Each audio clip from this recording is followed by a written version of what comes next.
아마 예외가 없을 거라고 생각을 하는데요. 광야 없는 그런 평원 같은 그런 인생을 원합니다. 그러나 우리가 다 경험하고 깨닫는 것은 모든 인생에는 광야의 시절이 있을 수밖에 없는 것이죠. 우리 기독교인들이라고 해서 예외가 아닌데요. 예수님을 믿고 이제 하나님의 자녀로 이 땅을 살아가지만 여전히 우리는 하나님의 저주 아래 놓여 있는 이 세상, 이 땅에서 살아가며 또 하나님을 대적하는 이 세상 풍조 속에 살아가고 있습니다. 그러다 보니 우리의 인생도 어쩔 수 없이 고난의 연속이라 할 수 있을 것이고, 또 이 땅을 살아가면서 우리가 부딪히는 그러한 이런저런 모양의 광야의 여정은 새로운 것이 아닌 것이죠. 그럼에도 불구하고 우리는 광야를 피하고 싶고, 또 광야를 만났을 때 광야를 극복하고 싶어 합니다. 우리가 우리의 죄 때문에 광야길에 들어서든 아니면 우리의 환경으로 말미암아 우리에게 광야의 인생길이 펼쳐지던 간에 분명한 것은 역설적이고 아이러니한 그러한 표현이고 또 그러한 해석이지만 우리는 인생의 광야길에서 하나님의 은혜를 더 많이 경험하게 됩니다. 우리가 인생의 정점에 섰을 때는 오히려 실족할 수 있고 추락할 수 있고 하나님께 불순종할 수 있는 그러한 어떤 위기에 놓일 가능성이 많지만, 오히려 우리가 인생의 그런 바닥을 칠 때나 광야길에 들어섰을 때, 척박한 그런 인생 속에 우리가 살아갈 때 우리는 하나님의 은혜를 더 많이 경험하게 되는 것이죠. 이스라엘 민족이 언제 하나님의 은혜를 가장 많이 경험을 했을까? 성경의 기록을 통해서 우리가 깨닫는 것은 이스라엘 민족이 광야길에서 정말 하나님의 역사가 아니면 생존할 수 없는 그런 광야길에서 40년을 방황하고 유리할 때 그들은 하나님의 은혜를 가장 많이 경험합니다. 하늘에서 하나님께서 만나를 내려주시고 반석을 쳐서 물이 나오게 하시고 메추라기를 바람으로 몰아 고기를 먹게 하여 주시고, 낮에는 구름 기둥으로 밤에는 불 기둥으로 이스라엘의 200만 명의 그 공동체를 인도했던 그 하나님의 은혜, 그것은 그들이 광야길에 있을 때 경험했다 하는 것이죠. 오늘 설교의 제목이 광야의 은혜인데요, 제목 자체가 상당히 역설적이고 모순적이고 아이러니합니다. 광야라 그러면 우리가 고난을 받아야 되고 또 고난을 경험하는 곳일 것 같은데, 광야에 하나님의 은혜가 있다, 광야를 통해서 하나님의 은혜를 경험한다, 참 아이러니한 표현이지만 진실이기도 합니다. 저와 여러분들의 그 인생뿐만이 아니고 예수를 믿고 나서 기독교인으로 이 땅을 살아갈 때 이 광야의 은혜를 우리는 많이 경험하게 됩니다. 그리고 이런저런 모양으로 광야를 지나가고 광야를 극복하면 극복할수록 우리의 믿음과 신앙이 더욱 강인해지고 성숙해지는 것을 우리는 깨닫게 되는 것이죠. 그 당시에는 힘들고 아프지만 그 광야길을, 그 고난의 길을 우리가 극복을 하고 나면 우리는 더 성숙한 신앙인으로 자라났다는 것을 우리는 깨닫게 됩니다. 그래서 결과론적이긴 하지만 야고보 사도는 고난을 만나거든 오히려 기뻐하라, 그렇게 표현을 합니다. 그리고 혹자는 고난은 하나님의 포장된 축복이다, 이렇게까지 표현을 합니다. 결과론적으로 고난이 우리에게 주는 그런 유익함이 있다는 것이죠. 자, 오늘 우리가 이 다윗의 인생 속에서, 다윗의 인생 속에 일어난 최악의 사건을 우리가 오늘 접하게 됩니다. 왕으로서 경험할 수 있는 최악의 사건은 당연히 쿠데타인 것이죠. 역성혁명인 것이죠. 반란이 일어나는 것입니다. 그런데 그 반란의 주동자가 다윗의 친아들이라는 사실인 것이죠.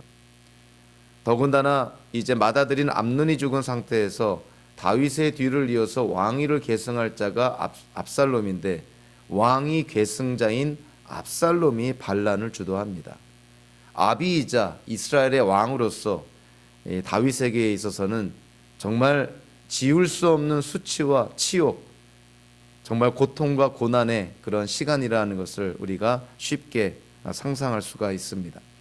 그래서 오늘 본문을 보면은 시작이 어떻게 압살롬이 반역을 준비를 하고 어떻게 반역을 시도하게 됐는지, 그것부터 사무엘기 저자가 묘사를 합니다.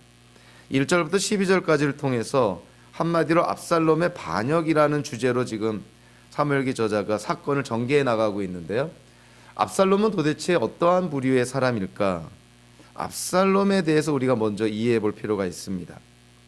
먼저 1절부터 6절까지를 통해서 보니까 압살롬은 지금 어찌됐든 간에 다윗의 은혜로 지금 그술이라는 지방에서 3년 동안 도망가 있다가 피신해 있다가 다윗 왕 아버지의 그러한 어떤 호의로 다시 예루살렘으로 돌아오게 됩니다. 암논을 살해했다는 것은 하나님의 율법에 의하면 또 이스라엘의 법에 의하면 당연히 사형을 당해야 될 그러한 죄인인 것이죠. 그런데 어찌됐든 이 압살롬은 사형을 당하는 대신 용서를 받고 다시 예루살렘으로 돌아오게 됩니다. 죽어 마땅할 죄인이 용서를 받았다면 그 은혜에 감사하여서 어떠한 처지에서도 감사하는 마음으로 지내야 될 터인데, 자, 오늘 본문을 보니까 압살롬의 생각은, 압살롬의 태도는 전혀 달랐던 것이죠.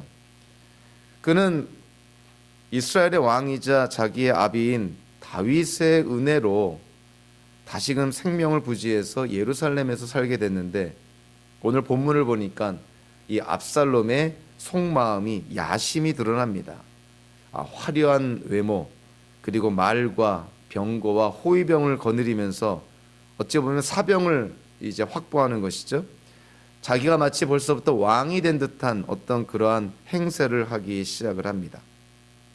더군다나 이 다윗 그 왕궁 앞에서 다윗에게 어떤 자신의 그 사정을, 어떤 문제를 제기하러 오는 이스라엘 백성들을 중간에서 가로채서 간접적으로 다윗을 폄하하고 다윗을 깎아내리고, 다윗은 지금 판단력도 분별력도 없는 그러한 무기력한 왕이라는 어떤 그러한 인상을 심어주면서 자기가 왕이 된다면 지금보다 훨씬 더 잘할 수 있을 거라는 그러한 어떠한 그 인상을 이 백성들에게 심어줍니다.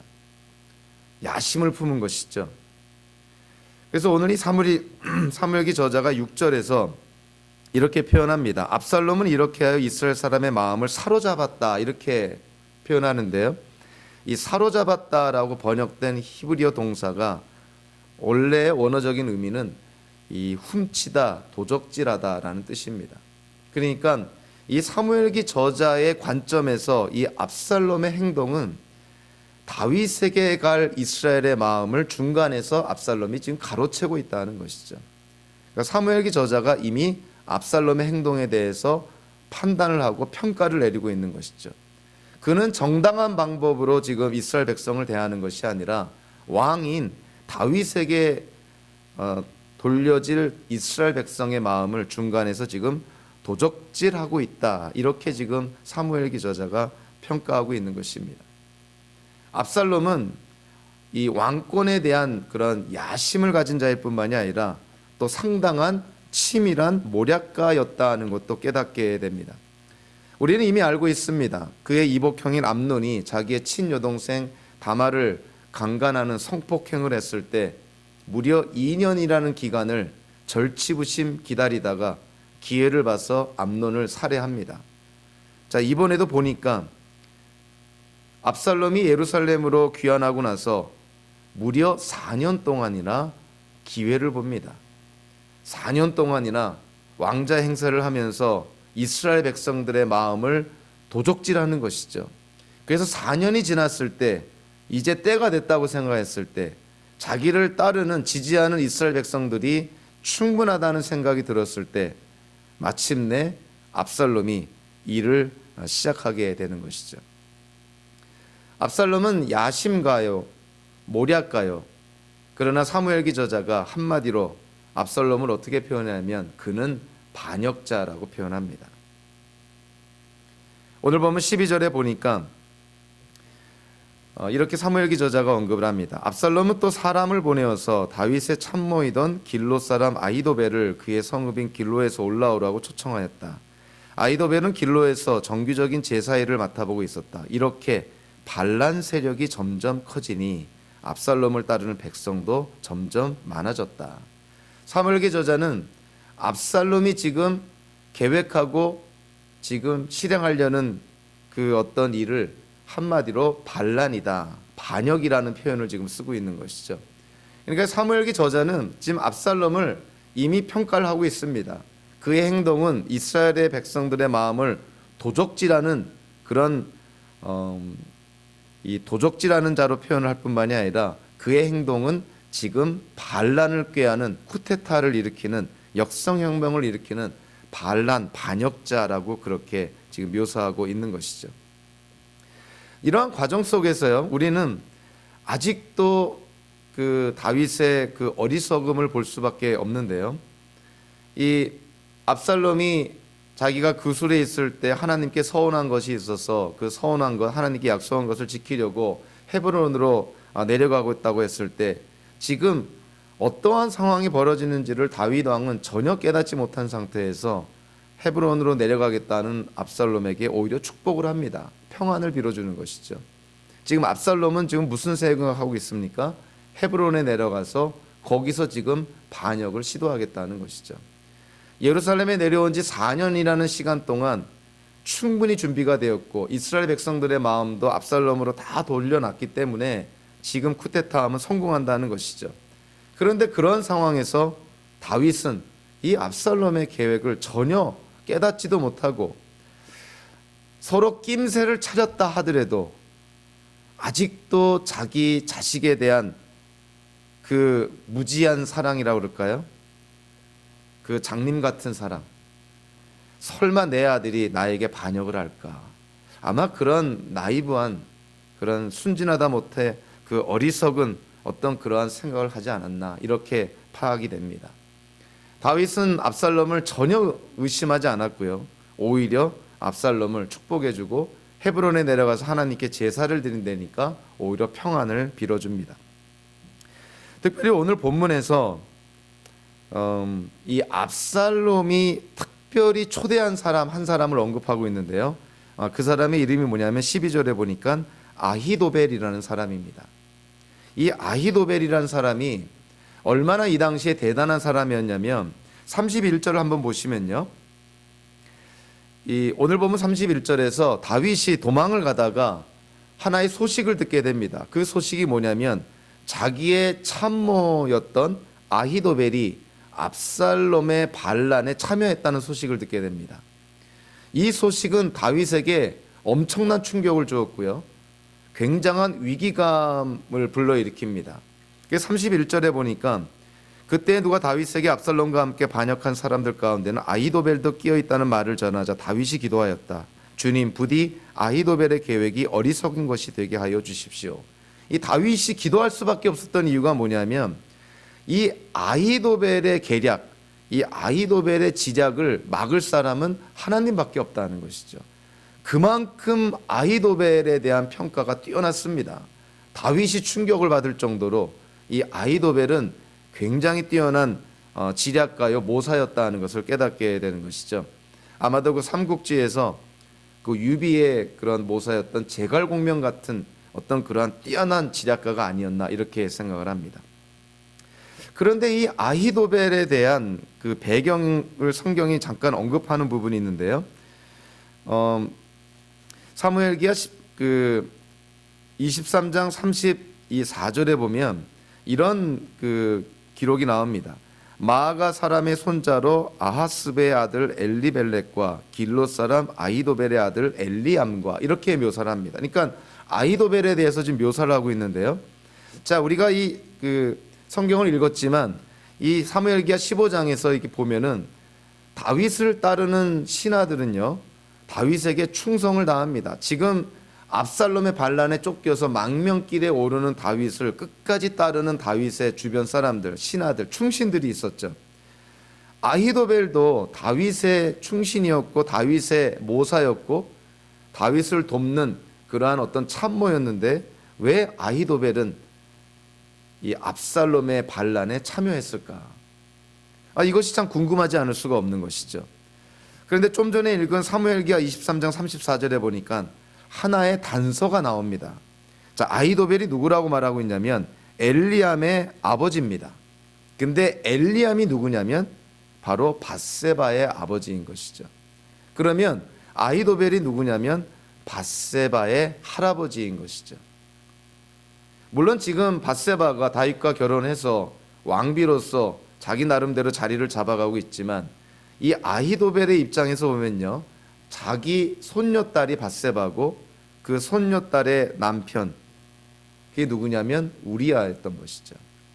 지금 다윗이 어땠습니까? 자기 손녀딸을 성폭행하고, 물론 둘이 합의해서 불륜을 저지른 것이긴 하지만 어찌됐든 자기의 손녀딸을 그렇게 몸을 더럽히고, 더군다나 자기 손녀의 남편 이 우리아를 죽이기까지 했으니 할아버지인 아히도벨의 입장에서 보면 그것이 그렇게 쉽게 지워지지는 않았을 거라는 생각을 합니다.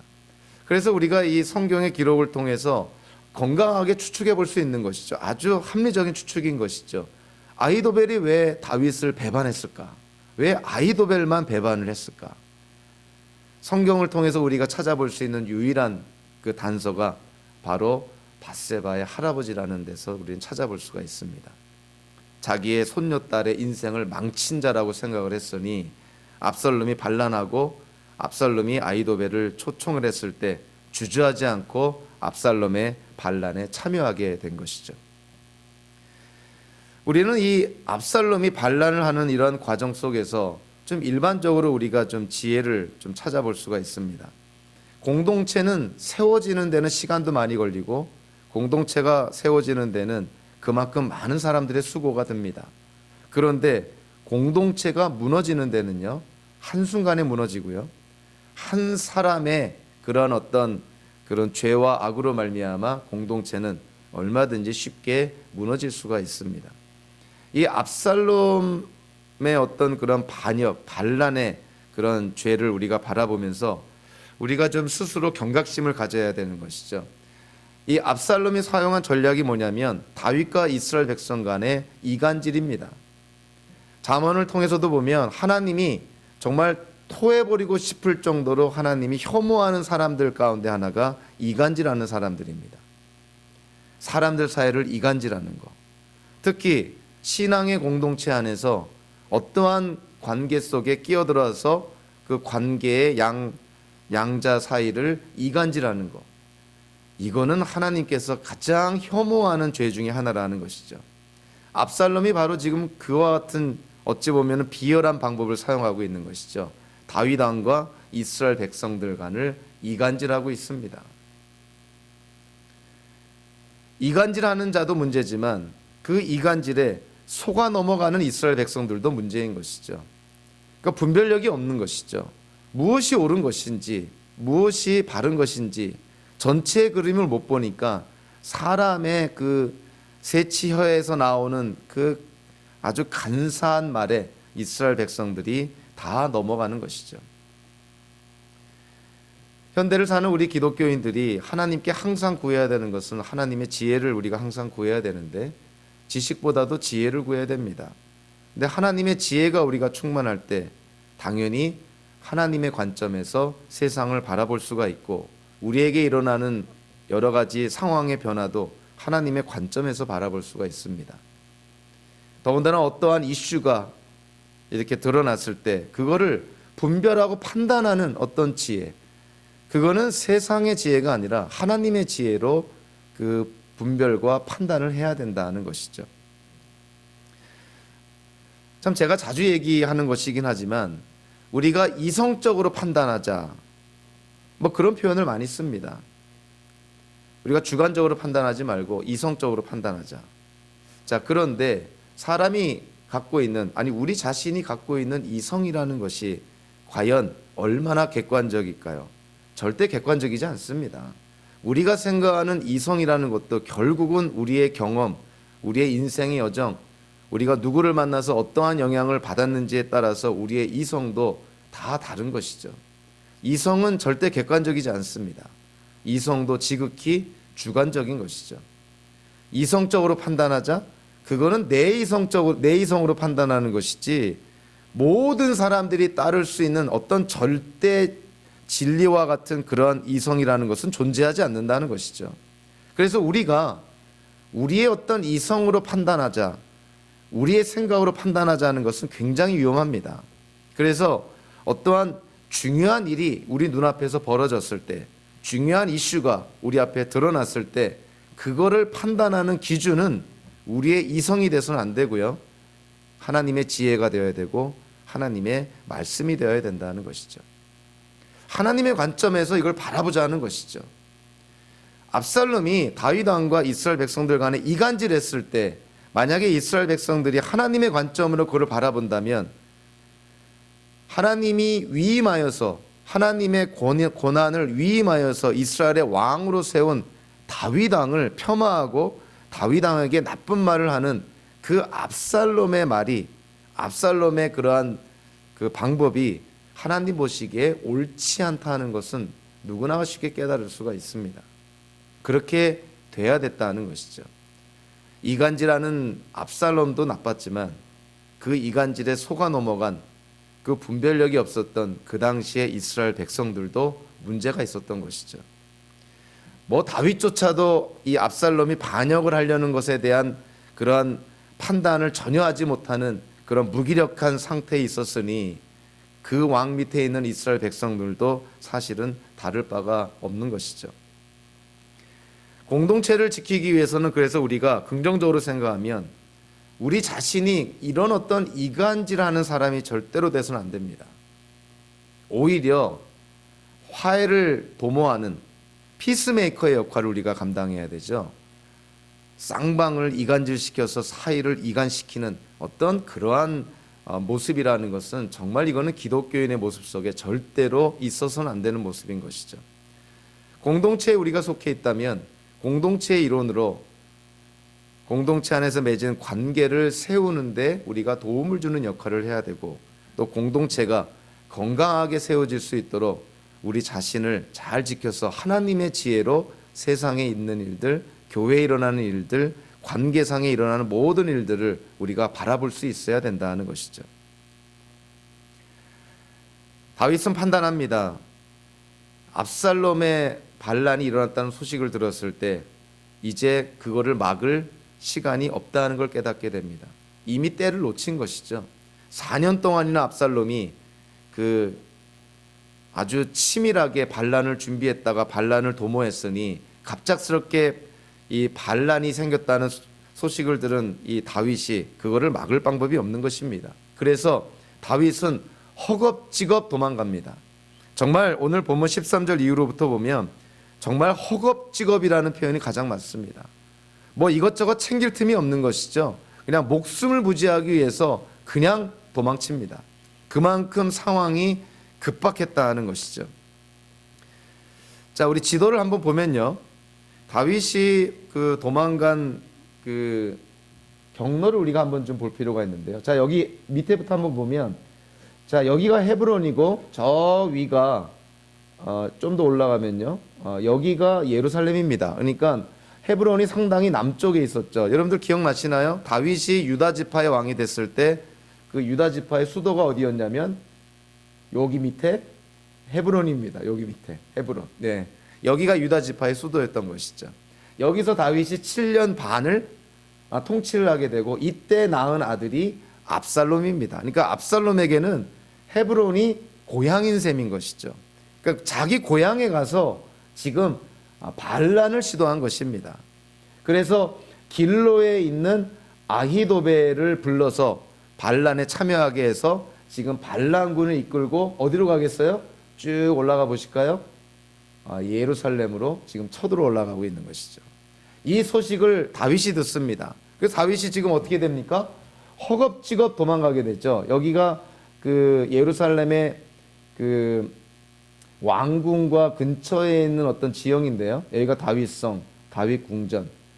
자, 그 다윗이 자기의 일행들을 이끌고 어디로 가게 되냐면 벳메르학이라는 곳으로 가게 됩니다. 우리 이전 성경이 개역개정에서는 이거를 그냥 히브리어 원어를 그대로 따서 벳메르학이라고 표현을 했어요. 그래서 마치 여기가 어떤 특정한 지명이 있는 것으로 이렇게 이해를 했는데, 우리 세번역에서는 이걸 어떻게 표현하고 있냐면 먼 궁이다 이렇게 표현하고 있습니다. 이 벳메르학이라는 히브리어를 문자적으로 이렇게 번역을 하면 먼 집 또는 끝에 있는 집, 멀리 떨어져 있는 집, 그런 것입니다. 그런데 성경 어디에서나 또는 고고학적으로나 이 벳메르학이라는 어떤 고유 그 지명의 이름이 나온 적이 없어요. 그래서 이 새 번역의 번역이 더 좀 성경적이라고 생각하는데요. 이 벳메르학이라는 히브리어는 어떤 특정한 지명을 얘기하는 것이 아니라 다윗 궁전 다윗성에서 멀리 떨어진 곳이라는 그러한 일반적인 의미로 이해하는 것이 맞습니다. 그래서 다윗이 일행을 이끌고 이 벳메르학이라는 멀리 떨어진 곳에 도착을 했다가 거기서 여기 기드론 시내, 이 기드론 시내를 건너서 올리브산 또는 감람산이라는 곳 꼭대기에 올라가게 됩니다. 그것이 지금 이 다윗의 지금 그 도망가는 그런 피신하는 어떤 그런 과정이라는 것이죠. 이 과정 속에서 우리가 좀 살펴봐야 될 것이 있습니다. 다윗이 이렇게 급히 예루살렘을 떠나서 도망을 갈 때, 자, 두 가지를 우리가 좀 한번 좀 생각해 볼 필요가 있는데, 다윗이 왜 싸우려고 안 하고 도망을 갔을까? 그거 한번 생각해 볼 필요가 있는 것이죠. 물론 급작스러운 반란 소식이긴 하지만 그래도 예루살렘이 도성이고 지금 다윗궁, 다윗 궁전에 다윗을 호위하는 군인들도 있고 정말 죽기를 다하고 싸운다고 한다면 다윗을 따라서 전쟁에 참여할, 다윗을 지지할 사람들도 아직은 많이 있었을 텐데 왜 다윗이 그냥 예루살렘 도성을 포기하고 다윗 왕궁을 포기하고 왜 도망을 갔을까? 물론 여기에는요, 실질적으로 현실적으로 이 압살롬의 전력과 비교했을 때 상대가 아직 되질 않는다. 그러니까 준비가 안 됐다. 특히 오늘 이 사무엘기하 15장에 보니까 자, 누구의 이름이 언급이 안 되냐면 다윗의 최고의 신복이자 최고의 장군의 이름이 언급이 안 됩니다. 그 사람이 누구겠어요? 요압이죠. 그래서 우리가 추측하건대 지금 이 압살롬의 반란이 일어났을 때 요압이 지금 예루살렘 이 근처에 없었다는 걸 깨닫게 됩니다. 만약에 요압이 있었다면 아마 전쟁을 충분히 할 수 있는 상황이 아닌가. 근데 요압의 이름이 전혀 언급되지 않은 거 보면 지금 다윗 주위에 요압이 없었다는 것이죠. 그러니까 다윗 주위에 정예 부대가 없는 것이죠. 그러니까 전력적으로 이 군사적으로 이 상대가 될 수가 없었기 때문에 도망갔다. 이렇게 이해가 됩니다. 또 하나는 다윗이 만약에 전력이 있다 하더라도 압살롬과 만약에 예루살렘에서 전쟁을 벌이게 된다면 과연 어떻게 됐을까? 일단은 이 예루살렘 성이 어떤 형태든 간에 파괴가 되겠죠. 그리고 수많은 사람들이 피를 흘립니다. 동족 상잔에 피를 흘리게 되겠죠. 어제까지만 해도 동지였던 사람들이 한순간에 적이 돼서 칼부림이 일어나는 것이죠. 그래서 다윗이 물론 전력의 부족이라는 이유도 될 수 있겠지만 예루살렘 성을 보존하고 왕궁을 보존하고 불필요한 피를 흘리기보다는 피하는 쪽으로 택했다는 해석도 가능합니다. 제가 이 다윗이 압살롬의 반란 소식을 들었을 때 싸워보지 않고 왕궁을 비워주고 피신한 이 모습을 보면서 자, 어떠한 사건이 기억이 났냐면요, 하나님께서 예레미야 선지자에게 남유다에게 명령을 내립니다. 그 당시에 바벨론이 남유다를 공격을 하고 있었죠. 막 포위하고 공격을 하고 있을 때 예레미야 선지자를 통해서 하나님이 명령을 합니다. 남유다 너희, 특히 예루살렘에 있는 그 이스라엘 백성들, 너희 이 바벨론과 전쟁하지 말고 항복해라. 그것이 너희가 살 길이다. 이렇게 얘기를 합니다. 참 뜻밖의 말씀이었던 것이죠. 그러니까 예레미야는 그 당시에 이 이스라엘 백성들에게 또 지도자들에게 아주 매국노 취급받은 것이죠. 지금 우리는 죽기를 각오하고 싸우려고 하는데 하나님의 선지자라는 예레미야가 와가지고 싸우지 말고 바벨론에게 항복하라니, 그리고 한단 얘기가 70년 유배 생활 마치면 하나님이 다시 이곳에 귀환하게 해준다고 약속했다. 그러니까 싸우지 말고 피 흘리지 말고 바벨론에게 항복해라 이럽니다. 분명한 하나님의 뜻이었거든요. 근데 남유다, 특별히 예루살렘이 그 예레미야 선지자의 예언의 말씀, 경고의 말씀을 듣질 않습니다. 결국 어떻게 되냐면 바벨론이 예루살렘 성을 2년 동안 포위하게 됩니다. 2년 포위 끝에 마침내 예루살렘 성을 점령을 하게 되죠. 여러분 한번 생각해 보면 이 군대가 어떠한 성을 포위를 해서 그냥 거기서 항복을 하고 백기를 들고 나오면 피를 흘리는 경우가 거의 없습니다. 그냥 거기를 접수하는 것이죠. 그런데 한두 달이 아니라 2년이라는 그 긴 기간 동안 소위 성을 둘러싸면서 공방을 벌이면서 전쟁을 하다가 그 성을 점령했다. 과연 어떤 일이 벌어질까요? 그 성을 그냥 내버려 두겠습니까? 점령군이 그 성을 초토화시켜 버리죠. 이거는 이 예루살렘 성뿐만이 아니고 세계 역사 속에 그냥 일반적인 현상입니다. 오랜 기간 동안 공방을 벌이다가 그 어떠한 성이 점령이 되면 그 성은 완전히 초토화됩니다. 그래서 2년의 포위 상태에서 마침내 바벨론이 예루살렘 성을 점령을 했을 때 수많은 그 예루살렘 주민들이 죽게 되죠. 왕도 눈이 뽑히고 눈알이 뽑히고 왕의 자식들도 그 앞에서 죽임을 당하게 되고 심지어는 이스라엘의 민족에게 있어서 절대 일어나지 않을 거라는 일이 벌어지게 되죠. 그것이 뭡니까? 하나님의 성전, 솔로몬의 성전이 완전히 회파가 되죠. 하나님께 제사 드릴 때 사용됐던 기구들이 바벨론에 다 전리품으로 빼앗깁니다. 자, 그래서요, 만약에 예루살렘이 남유다가 예레미야 선지자의 그런 경고처럼 싸우지 않고 항복을 했다면 어떻게 됐을까? 아마 피를 거의 흘리지 않았을 것이고 하나님의 성전은 파괴되지 않았을 것이고 그리고 하나님이 약속했으니 70년 만에 이스라엘은 다시 예루살렘으로 귀환했을 것입니다. 하나님께 불순종하고 하나님의 그런 말씀을 듣지 않은 대가를 이스라엘이 아주 혹독하게 치른 것이죠. 수많은 사람들이 죽고 수많은 사람들이 포로로 잡혀가고 하나님의 성전이 철저하게 회파되고, 그래서 오늘 이 다윗이 압살롬의 반란 소식을 들었을 때 싸우지 않고 이 도성을 포기하고 피신가는 이 모습이 아마 그러한 생각이 있지 않았을까 이렇게 추측이 됩니다. 압살롬과 싸운다면 어떻게 될까? 엄청난 피를 불러일으켰을 것이고 예루살렘 도성 다윗 왕궁은 철저하게 아마 파괴가 됐을 것이고 아마 나중에 회복하기 쉽지 않은 그러한 상태까지 떨어지지 않았을까. 그래서 다윗이 압살롬의 반란 소식에 주저하지 않고 망명길에 오른 것이 아닌가 이렇게 생각이 됩니다. 자, 또 하나는요, 다윗이 그 예루살렘을 이제 버리고 포기하고 도망갈 때 왜 다윗 궁전에 후궁 10명을 남겨놨을까?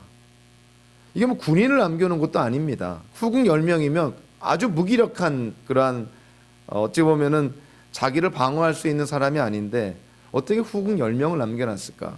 물론 거기에는 그런 이유도 있겠죠. 후궁 10명이 남아있다는 것은 아직도 이 왕궁이 다윗에게 속했다는 무언의 메시지를 전하는 것이라고 볼 수도 있겠죠. 그러나 우리는 결과론적으로 잘 알고 있습니다. 이 남겨진 후궁 10명이 아주 수치를 당하게 되죠.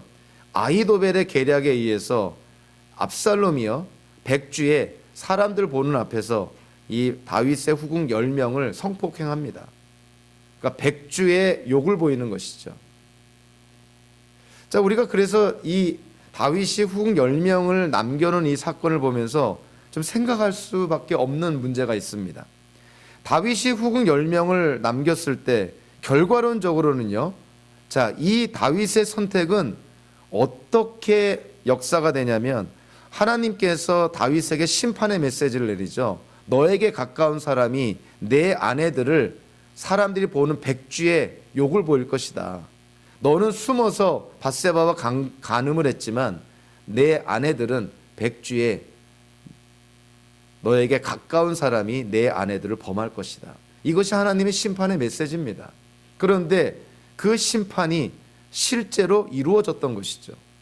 근데 그 이루어지는 과정 속에서 자, 누구의 선택이 한몫합니까? 다윗의 선택이.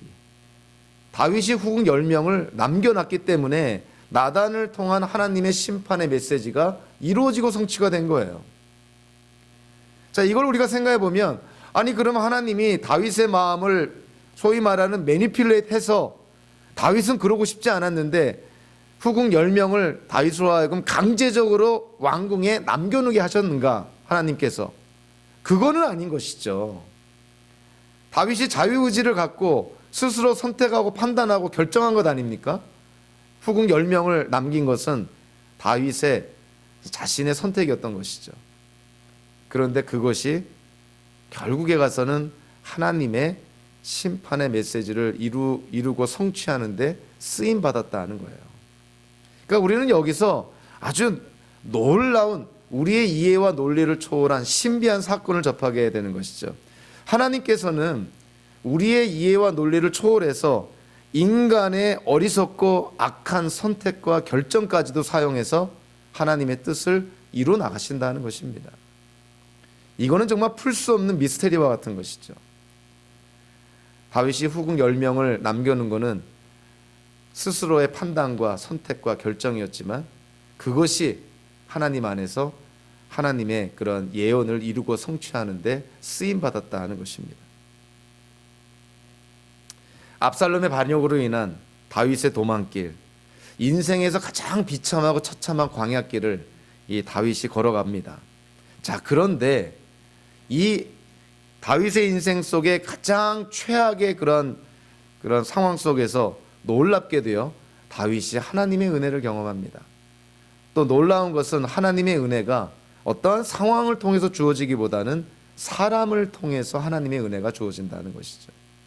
우리도 인생을 살면서요, 어려울 때 하나님의 그런 돕는 손길이 그냥 하늘에서 만나가 뚝뚝 떨어지는 그러한 것이 아니라 하나님의 자녀들을 통해서 하나님이 우리를 도우십니다. 하나님의 백성들을 통해서 하나님이 도우시는 걸 우리가 많이 경험하게 되는데요, 다윗도 마찬가지였어요. 다윗이 도망길에서 여러 사람들을 만나게 됩니다. 18절부터 22절까지를 보니까 누구를 만나나요? 이방인이자 가드의 장군인 이때라는 사람을 만나게 되는 것이죠. 자, 이때를 만났을 때, 자, 이때가 가드의 그 군인 600명을 데리고 다윗을 따르려고 합니다. 다윗이 말리죠. 당신 이방인이고 지금까지 나와 있었는데 지금 도망가는 나를 따라올 이유가 없다. 새 왕을 모시거나 아니면 가드로 돌아가서 인생을 편하게 살라는 것이죠. 자, 이랬을 때 이 가드 사람, 블레셋 사람이죠, 이 가드의 장군인 이때가 고백을 합니다. 21절에 보니까 주님께서 확실히 살아계시고 임금님께서도 확실히 살아계심을 두고 맹세합니다만 그럴 수는 없습니다.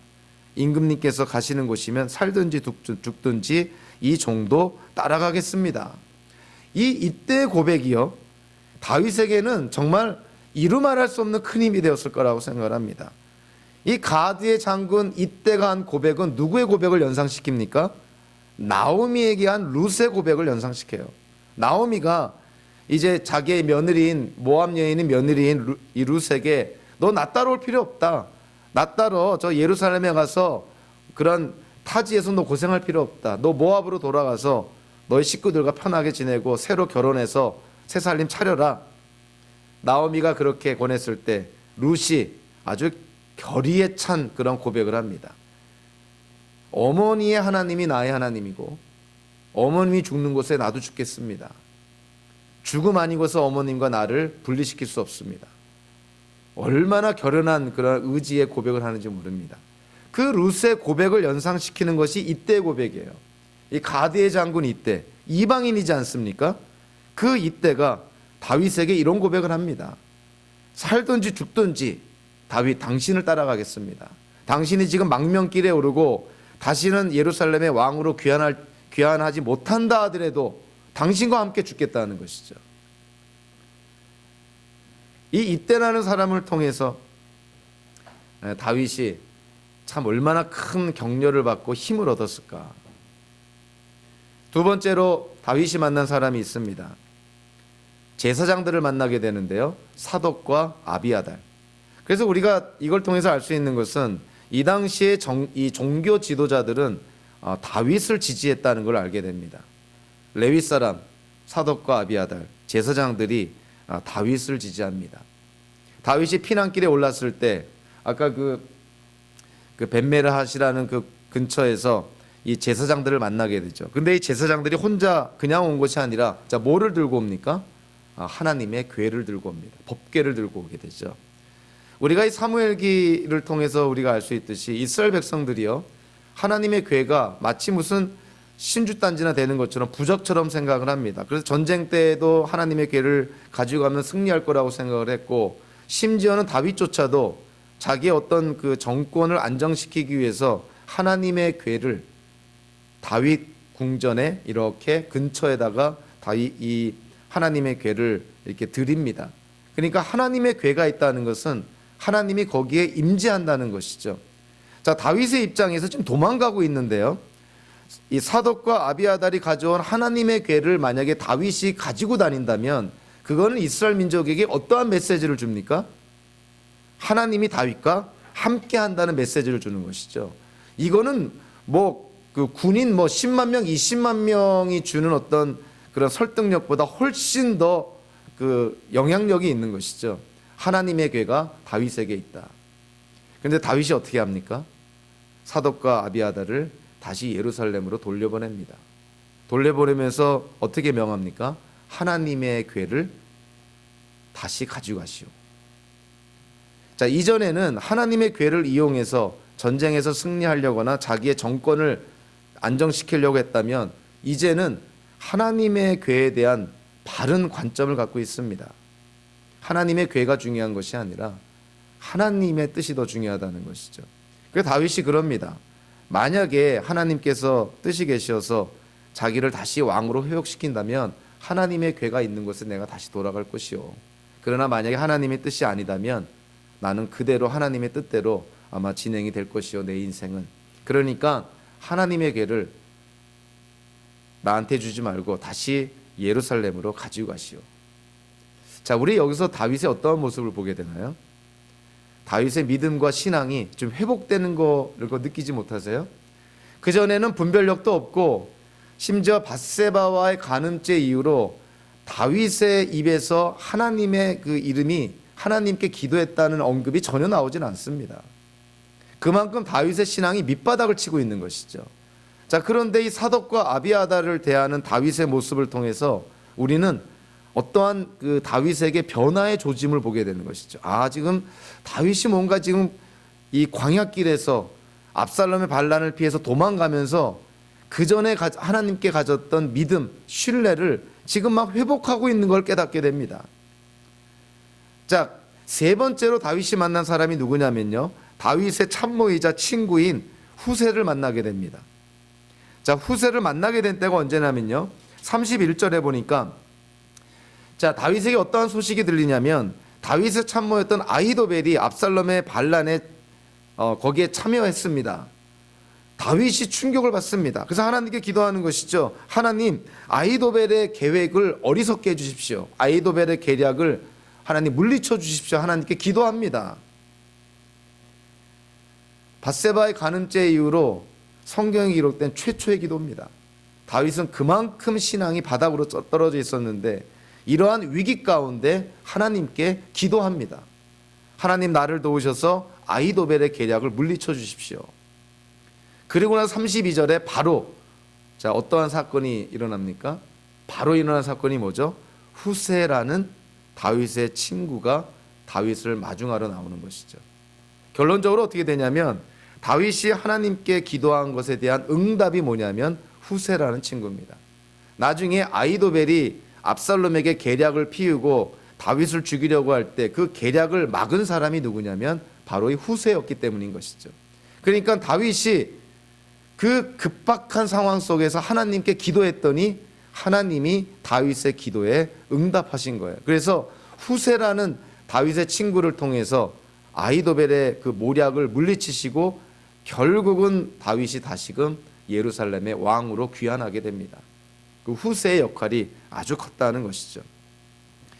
하나님의 그런 은혜가 입대라는 사람을 통해서, 사독과 아비아달이라는 제사장을 통해서, 후세라는 사람을 통해서 다윗에게 전해지는 것이죠. 다윗이 인생의 정점에서 하나님께 죄를 짓고 바닥으로 떨어집니다. 그러나 다윗이 바닥을 칠 때 그의 인생의 최악의 시간을 보낼 때 다윗은 하나님의 은혜를 경험하게 되고 다윗의 믿음과 신앙은 회복이 되기 시작했다는 것이죠. 참 이것이 다윗의 인생 속에서 우리가 깨달아지는 것입니다. 그래서 우리는 두 가지를 함께 기억할 필요가 있는 것이죠. 지금 만사가 형통하고 어려움이 없고 매사가 잘 되고 있다면 다윗이 정점에서 떨어졌던 그 사건을 기억할 필요가 있습니다. 섰다 하는 순간에 넘어진다는 것이죠. 그러니까 우리도 조심해야겠구나. 특히 잘 될 때, 기쁠 때 하나님을 더 찬양하고 하나님을 예배하는 데 소홀함이 없이 하나님의 말씀에 더 잘 순종하며 따라야겠구나. 이런 어떤 각오가 있어야 되는 것이고요. 둘째로 그와는 반대로 혹여라도 우리가 정말 인생의 바닥을 치는 척박한 광야길을 우리가 가고 있다면 다윗의 모습을 통해서 우리는 이때가 하나님의 은혜를 경험할 수 있는 때구나. 이때가 예배를 통해서 회복할 수 있는 때구나. 이때가 그동안 소홀히 했던 하나님과의 관계를 다시금 되찾을 수 있는 때구나. 광야에서 우리에게 주어지는 하나님의 은혜를 경험할 수 있는 거구나. 저와 여러분들 앞으로의 삶 속에서 우리 모두 안 그러기를 바라지만 그러나 다윗이 겪었던 이런 인생의 정말 최악의 광야길에 서로 우리가 들어선다 하더라도 우리를 향한 하나님의 그러한 선하신 손길은 변함이 없습니다. 그래서 하박국 선지자가 하나님께 기도한 것, 하나님 진노 중에라도 긍휼을 잊지 말아달라는 그 하박국 선지자의 그런 기도, 우리가 꼭 기억할 필요가 있습니다.